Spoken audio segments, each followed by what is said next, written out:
इसका तो किसी काम में ध्यान ही नहीं रहता, कोई काम करने का मन ही नहीं करता, सब नाटक है काम से बचने के, कोई काम पूरा करती ही नहीं है। इतना क्या चीजें भूल जाती है, लगता है पूरी पागल हो गई है, बिना सोचे समझे कुछ भी बोल देती है।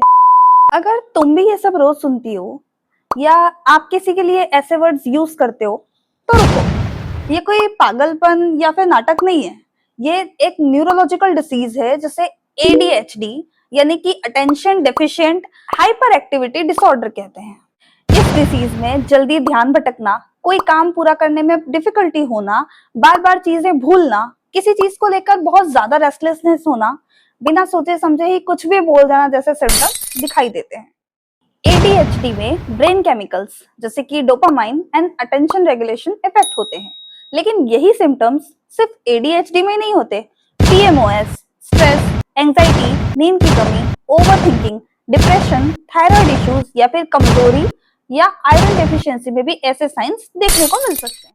ADHD में फर्क ये होता है कि ये प्रॉब्लम्स अक्सर लंबे समय से होती हैं, यानी कि बचपन से रोजमर्रा की लाइफ को भी इफेक्ट करती है और इंसान कोशिश करके भी कंसिस्टेंसी मेंटेन नहीं कर पाता।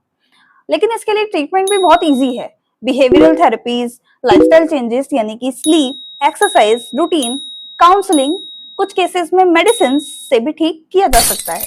अगर किसी इंसान में ये चीजें काफी समय से हैं और पढ़ाई, काम या रिश्तों पर असर पड़ रहा है तो साइकोलॉजिस्ट या फिर साइकेट्रिस्ट से प्रॉपर असेसमेंट करवाना बेटर होता है। अगर तुम्हारे आसपास भी किसी में ऐसे सिम्टम्स दिखाई देते हैं तो उन्हें बार बार ताना देने या गलत समझने की बजाय उन्हें थोड़ा समझने की कोशिश करो, क्योंकि हर इंसान जो चुप है वो आलसी नहीं होता। हो सकता हो कि वो अंदर से किसी चीज से स्ट्रगल कर रहा हो।